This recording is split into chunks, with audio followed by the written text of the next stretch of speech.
As we step into today's story, make sure you're not alone. Also, don't miss out on your free stories every Tuesday, Thursday, and Saturday by hitting the like, subscribe, and notification buttons. In a secluded fishing village, a treacherous storm occurred throughout the night, causing extensive damage to numerous trees and leaving the community in a state of devastation. Due to the adverse weather forecast, fishermen were prohibited from venturing into the ocean for work. A couple lives beside a hill, close to the ocean. A fisherman and his wife, unfortunately, were unable to have a child. Following the storm, the woman took a stroll along the beach to collect some scattered woods from the secluded shoreline. While doing so, she observed an unusual sight in an area abundant with rocks, where birds appeared to be enjoying a feast. Curious, she investigated the scene, and to her astonishment, she couldn't believe her eyes. Hurrying back to the house, she promptly called her husband. Together, they witnessed a deceased mermaid being consumed by birds. The woman then noticed something emerging from the mermaid's lower belly. The mermaid began the process of giving birth, causing the couple to feel fearful about approaching her. Despite her apparent lifelessness and lack of movement, they hesitated. Eventually, a small baby mermaid successfully emerged from her mother's womb. Despite being the size of a typical human child, the baby mermaid had a fish tail, while the rest of her body appeared human. The husband suggested burying the mermaid mother and her child together, emphasizing the importance of keeping the incident a secret to avoid disbelief from others. In the village, there was a prevalent myth that storms were a result of a mermaid's curse, though the couple knew it was just a tale. Despite this, the wife pleaded with her husband to let them keep the little mermaid baby. The husband agreed but instructed his wife to keep the matter confidential. They decided that once the child reached a suitable age, they would release her into the ocean.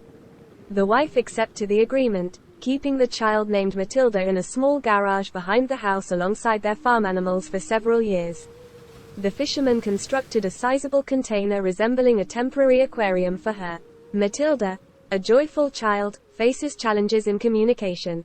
Despite her mother's attempts to teach her to speak, she lacks a voice and cannot even write due to her fingers being fused together. Her teeth are sharp, resembling those of a shark. The father, disinterested in Matilda, seldom engages with her. Occasionally, he changes the water in the tank pool, with Matilda watching him from the corner, apprehensive and fearful of the fisherman. As the child matures, the couple finds themselves in constant arguments regarding the disappearance of their goats, chickens, and rabbits. The animals seem to vanish gradually, and the wife keeps the truth hidden from her husband. The little mermaid is feasting on the animals alive. Despite the mother's attempts to introduce vegetables and fruits to Matilda's diet, the little mermaid has a strong appetite for the flesh of live animals. As a concerned mother, she desires to witness her child thrive and survive. Matilda is now 4 years old. On a particular day, the fisherman requested his wife to accompany him for fishing since his friend was unable to join due to illness. Concerned about leaving Matilda alone, the wife expressed her worry. In response, the fisherman suggested taking Matilda along on the fishing trip. Out in the middle of the ocean on their boat, during the night, the fisherman dozed off, and his wife was asleep in the cabin. Suddenly, he was awakened by a sound resembling rain, but to his surprise, it wasn't water raining. Hundreds of fish were leaping from the ocean into the boat. Astonished, he noticed Matilda seated in a corner with her tail trailing into the water, seemingly instructing the fishes to get into the boat. The fisherman, overjoyed, woke up his wife exclaiming, "That little bastard has a purpose for us after all," to which the wife corrected, "She is our daughter." Since that moment, the fisherman regularly took his wife and Matilda on nighttime fishing trips to avoid prying eyes. The other fishermen in the village became curious and started envying Matilda's father for consistently having a plentiful catch to sell. The husband has become indifferent to his wife, indulging in excessive drinking and spending time with various women. He only returns home when his pockets are empty and he needs to go fishing again. This pattern persists, and even when the wife is unwell, he compels her to accompany him and Matilda, unable to bear being alone with Matilda. One day, the wife fell ill and couldn't move the strength to stand up. Unhappy with the situation, the husband compelled his wife to stand, even resorting to threatening Matilda with physical harm if the wife didn't assist him in fishing. Matilda, distressed by the fisherman's mistreatment of her mother, would cover her ears whenever he raised his voice. Witnessing this, the mother went to Matilda, cradled her in her arms, and joined the fisherman on the boat. On that stormy night with pouring rain, the wife expressed concern to her husband about the dangers of going fishing. However, the husband didn't listen. They waited through the night as heavy rains commenced. Unable to wait any longer, the fisherman insisted that his wife place Matilda at the rear of the boat and tie her there. He wanted Matilda visible to attract fishers into their boat.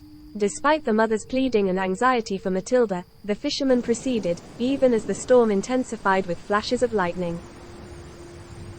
Reluctantly complying with her husband's instructions, the mother shed tears while reassuring Matilda that everything would be fine if they followed his orders. Matilda, feeling sympathy for her crying mother, gently touched her face.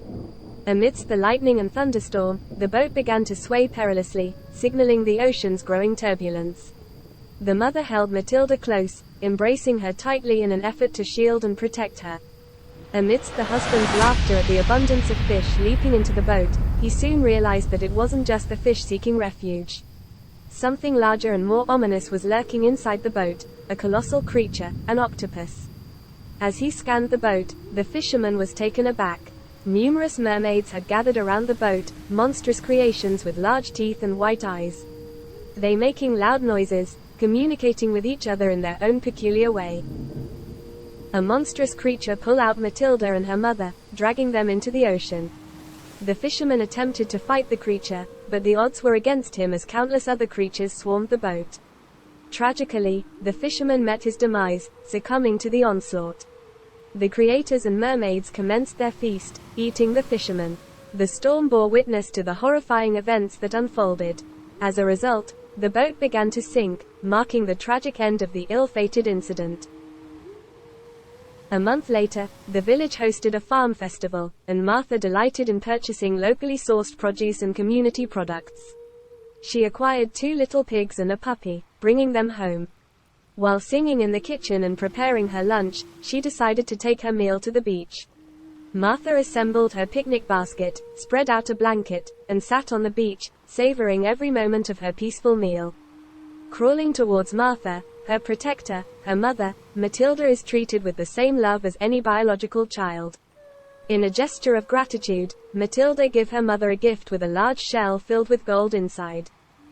Matilda is looking at the barking puppy. In her mother's final words, Matilda is reminded, "No, no, Matilda.